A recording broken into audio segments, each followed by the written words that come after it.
ప్రకాశం జిల్లా గిద్దలూరు టీడీపీ కూటమి అభ్యర్థి అశోక్ రెడ్డి ఎన్నికల ప్రచారంలో ప్రజలు బ్రహ్మరథం పడుతున్నారు. టీడీపీ కూటమి సూపర్ 6 పథకాలతో పాటు మేనిఫెస్టోను అశోక్ రెడ్డి ఇంటింటికి తిరిగి ప్రజలకు వివరిస్తున్నారు. దీంతో పాటు వైసీపీ 5 ఏళ్ల పాలనలో ప్రజలు ఎదుర్కొన్న వేధింపులను గుర్తు చేస్తూ అశోక్ రెడ్డి ఎన్నికల ప్రచారం సాగిస్తున్నారు.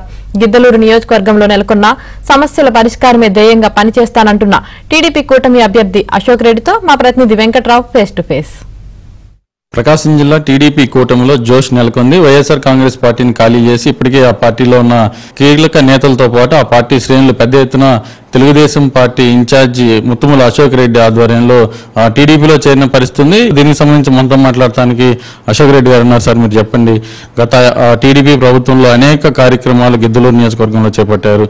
ఇప్పుడు ప్రజెంట్ ఎన్నికల ప్రచారాన్ని నిర్వహిస్తున్నారు. ఎలా ఉంది ప్రజల్లో స్పందన? ప్రజల్లో స్పందన చాలా బాగుందండి.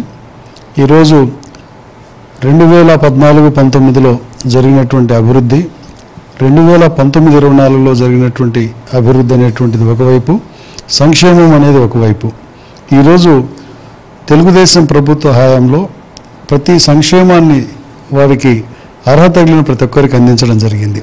ఈరోజు అభివృద్ధి అనేటువంటిది ఈ ప్రభుత్వంలో ఏమాత్రం కూడా జరగలేదు. ఇవి ఒకవైపు ఉంటే ఈరోజు మా నియోజకవర్గంలో ఉన్నటువంటి పరిస్థితి, నేను లోకల్ క్యాండిడేట్, నా మీద పోటీ చేస్తున్నటువంటి ప్రత్యర్థి పార్టీకి సంబంధించినటువంటి వ్యక్తి నాన్ లోకల్ మనిషి. ఈరోజు ఇది స్పష్టంగా ఈ నియోజకవర్గ ప్రజలకి, గతంలో ఎవరైతే ఇక్కడ శాసనసభ్యుడిగా ఉన్నటువంటి వ్యక్తి ఉన్నాడో అతను అందుబాటులో లేని తత్వము, నాన్ లోకల్గా ఉన్నటువంటి విధానం అనేది ప్రజలకు క్లియర్గా తెలుసు. లోకల్ వాడిని గెలిపించుకుంటే మాకు అందుబాటులో ఉండి సమస్యలు కానివ్వండి పరిష్కారం కాగలుగుతాయి, అభివృద్ధికి సంబంధించిన అంశాలను ఆయనకు పోయి చెప్పుకోవచ్చు అనేటువంటిది ప్రజలలో స్పష్టంగా ఉంది.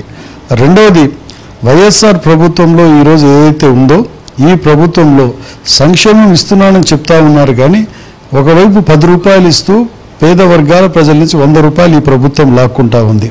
ఇవన్నీ ప్రజలు స్పష్టంగా గమనించి అభివృద్ధి సంక్షేమం అనేటువంటి తెలుగుదేశం ప్రభుత్వంలో పూర్తి స్థాయిలో అందించారు. ఈ ప్రభుత్వం ఆ ప్రచారపు ఆర్భాటం తప్పితే అభివృద్ధి జాడలేదు, సంక్షేమం మాటను లాక్కుంటున్న తీరు ప్రజలు గమనించారు. కాబట్టి తెలుగుదేశం పార్టీ వైపు నియోజకవర్గ ప్రజలు స్పష్టంగా రేపు నన్ను గెలిపించడానికి సంసిద్ధంగా ఉన్నారు. ప్రధానంగా మాకు నియోజకవర్గంలో ఉన్నటువంటి సమస్య త్రాగునీటి సమస్య.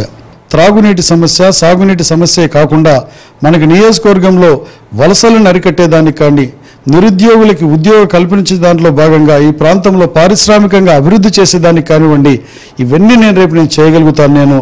మరలా నాకు మే 13వ తారీఖు నాడు జరుగుతున్నటువంటి ఎన్నికలలో నాకు సైకిల్ గుర్తు మీద ఓటు వేసి నన్ను గెలిపించండి. అలాగే ఎంపీగా మాగుంట శ్రీనివాసరెడ్డి గారిని కూడా గెలిపించండి. మేము కలిసి రేపు ప్రొద్దున నియోజకవర్గంలో అన్ని విధాలుగా అభివృద్ధికి నేను చేస్తాననేటువంటి విషయాన్ని నేను తెలియజేసుకుంటా ఉన్నాను. ఇది ప్రధానంగా చూస్తే గిద్దలూరు నియోజకవర్గ ప్రజల సమస్యలతో పాటు గిద్దలూరు అభివృద్ధే తన ధ్యేయమని చెప్తున్నారు. ఏదైతే నిలిచిపోయిన పనులు ఉన్నాయో వెలుగొండ ప్రాజెక్టు పూర్తి చేయడంతో పాటు నియోజకవర్గంలో నెలకొన్న సమస్యలన్నింటినీ కూడా పరిష్కరిస్తానని చెప్పని టీడీపీ కూటమి అభ్యర్థి అశోక్ రెడ్డి చెప్తున్నారు. కెమెరా పర్సన్ మనోజ్ కుమార్తో వెంకట్రావు, ABN ఆంధ్రజ్యోతి, గిద్దలూరు నుంచి.